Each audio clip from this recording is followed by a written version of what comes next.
Hey guys, Rick and Duke, welcome to another episode of War HOGG Words of Wisdom. So some of you that are viewing are probably like, who's this Duke character? So Duco was my retired work dog. I lost him in July or on July 5th, 2001 to osteosarcoma. We've started up the In Honor of Duco project. Number one, to remember him, keep his memory alive. And number two, help out handlers with their military working dogs. So they're not having to make a medical decision based on their finances. So first fundraising event went awesome. Couldn't have been happier. So super glad on that one. Want to thank you, the viewer listener, for giving me your most precious commodity, your time to tune in and listen to what I've got to say. If you like what you're hearing, pass the word, please, give us a thumbs up. Hit the subscribe button, leave us a rating, review, all that good stuff that we can help that algorithm move forward. So all that being said, I think we're going to start. This is going to be probably part of a multi-part series. And the reason I say that, I've been talking to a bunch of people here lately that are getting ready to retire, transition, all this other stuff. And they're always like, what do you want to do? And the question is, I don't know. So this leads me right into this episode of Words of Wisdom. What is your purpose? What's your passion? What's your why? I mean, numerous different ways to phrase it. But at the end of the day, to me, it's, what's your purpose? What drives you to get up out of bed in the morning? What motivates you to go day after day, persevere?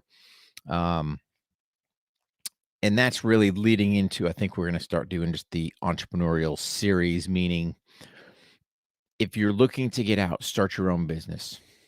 I will just tell you kind of how I did things, how I approach things, and hopefully that can set you up for success with yours. But this one here, I'm going to focus on your purpose, your passion, your why, and really look at that. So a lot of you guys out there, you kind of know my history, but I think it's important you understand War HOGG Tactical was not, and let me say that again, was not just arbitrarily pulled out of the air 2017 when I retired. It was executed 2017 when I retired. However, War HOGG Tactical actually came to fruition. If you want to go way back, it was 98 when I actually established with the state of North Carolina my business. And then really in 2002, that solidified it. So I was teaching at the 7th Special Forces Group Advanced Urban Combat Committee. And when those first group of guys came back from Afghanistan and said, hey, man, that stuff you taught me saved my life. That was the set hook, that set the hook right there that, I want to run a training company. Whenever I retired, obviously it took us a little bit of time to get there, which is fine. Helped us build our experience.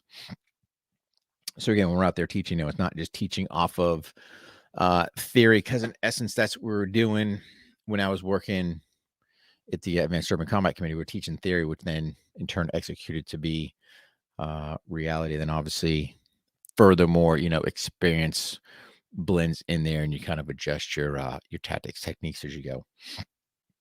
So that's kind of for me. That's my purpose. Why do I get up? What gets me driven?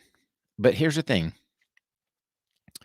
Can it change? 100% it can. Does life throw you some curveballs? Does life happen? Do you meet people you don't know what's going to happen down the road? 100%.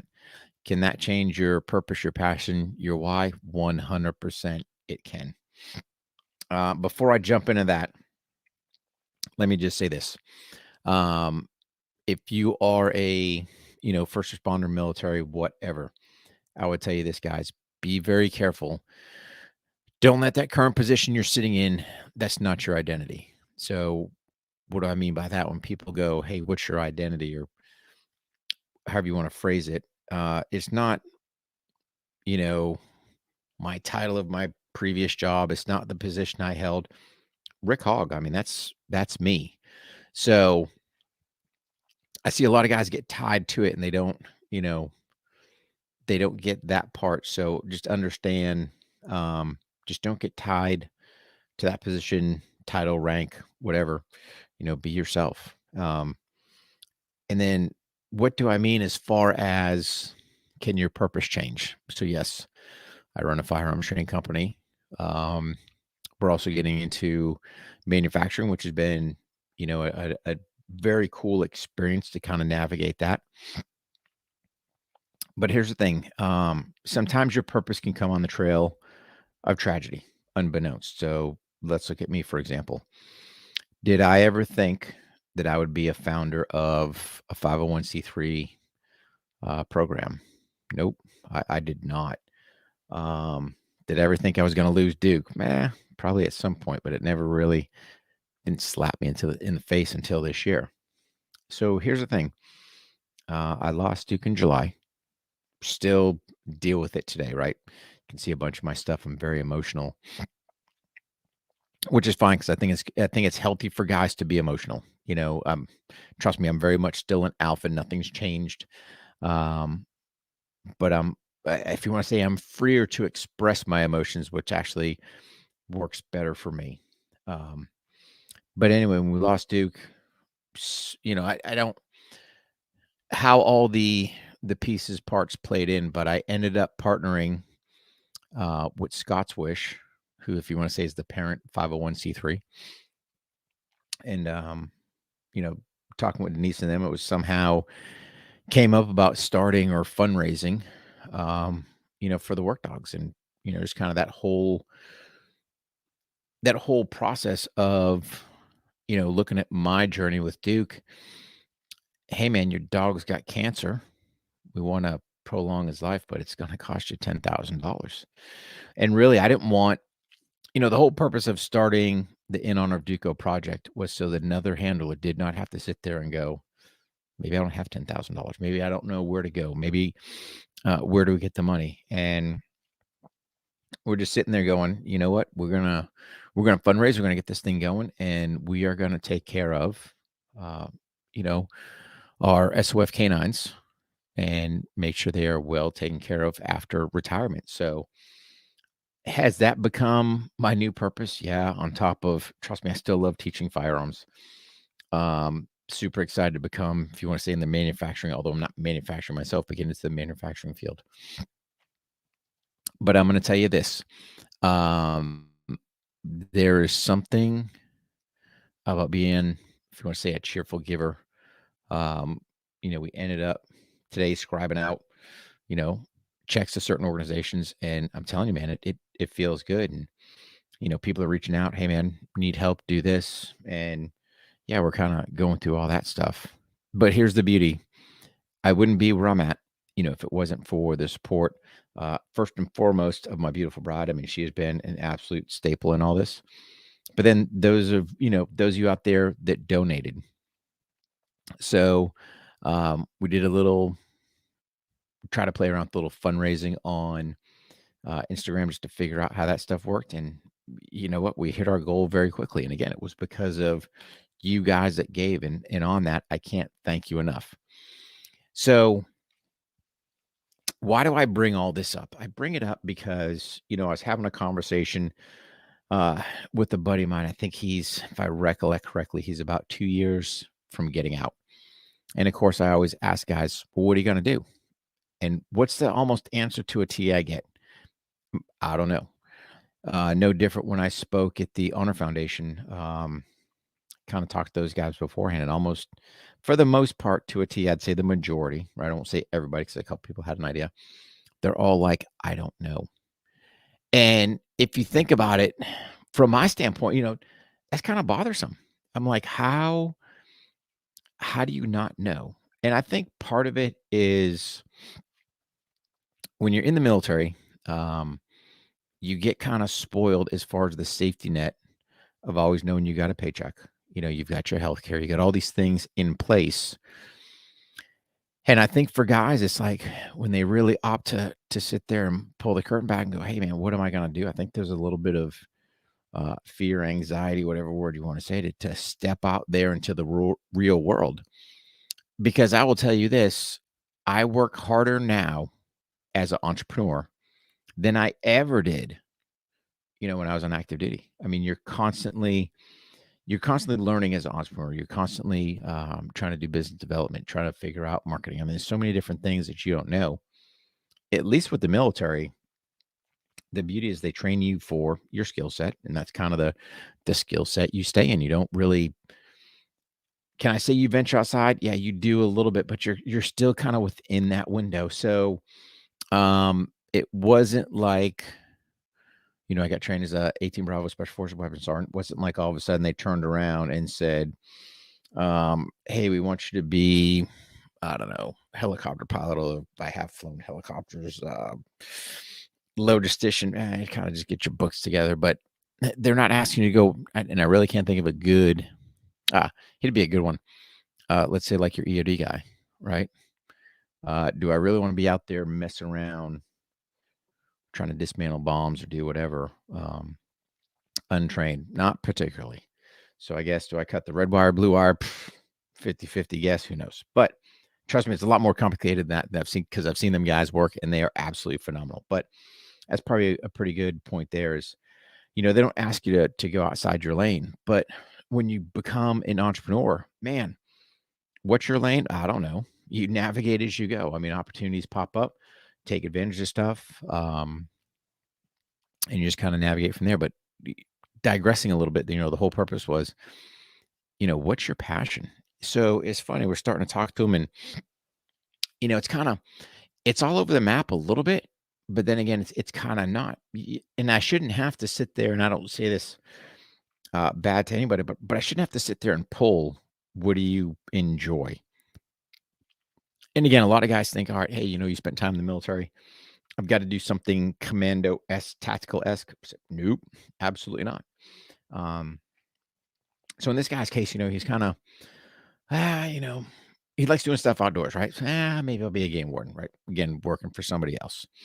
I forget the other thing he said, but then it kind of got down to, what? He enjoys making fishing lures or flies, Could that be something?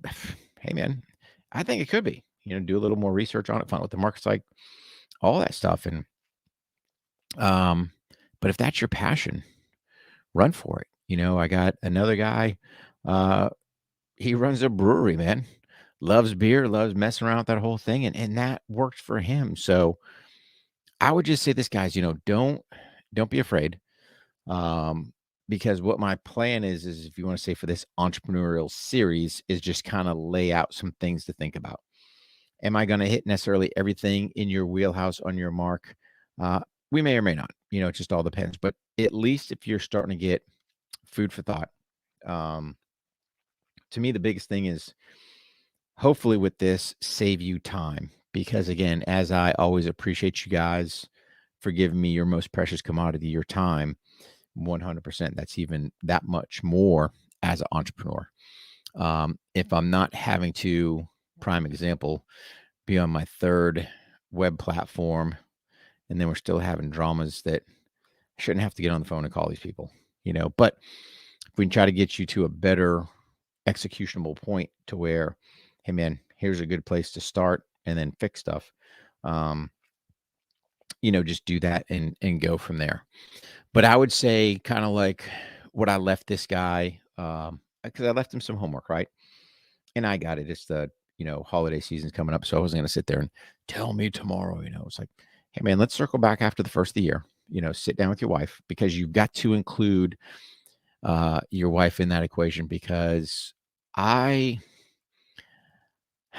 think, just from my ignorance of not really knowing what this whole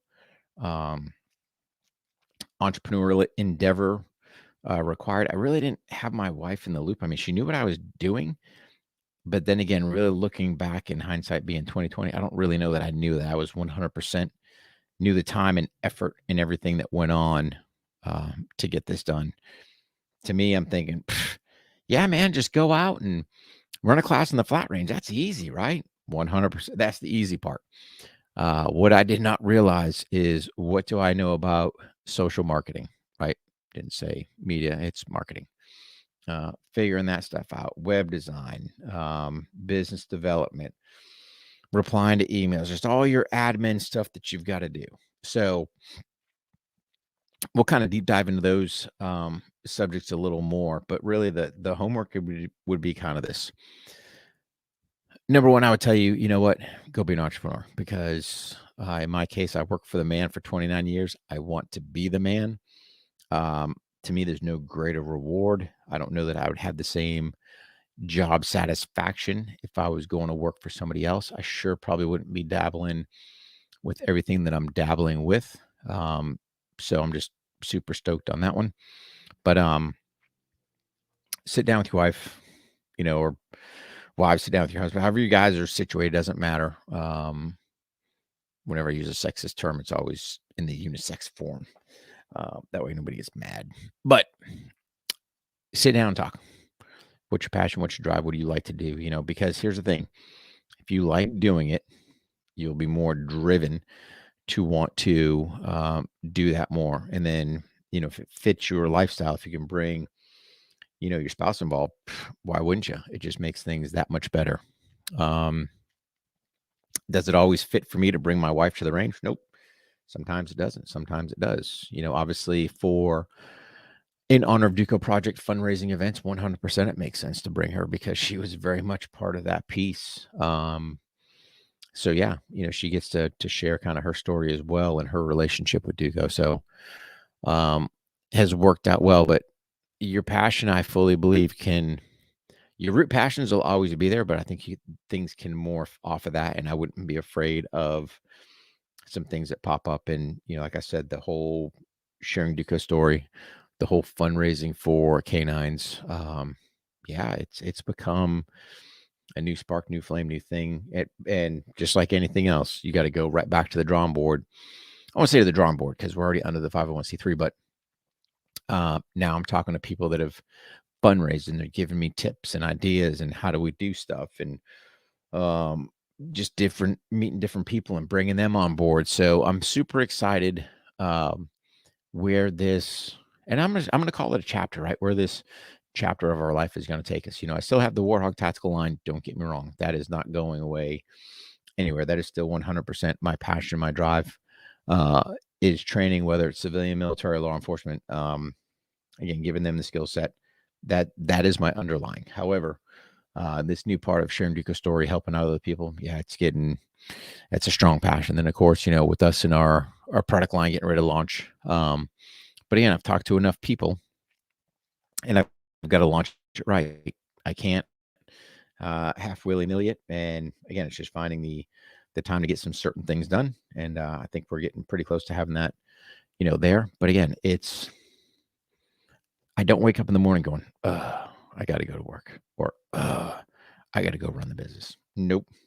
I wake up fired up. And if anything, I probably need the sanity check from my wife to go, hey, babe, you got to do this or that.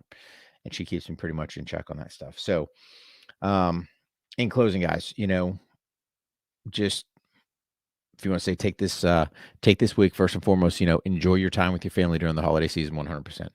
But again, it gets a good time. We're all sitting around the Thanksgiving table to, hey man, have that conversation. And you'd be surprised. Other people, might be able to help you kind of point you in that direction, or give you something that'll at least blow the dust off and go, yeah, I should probably, think about that, or try that, or however the case may be.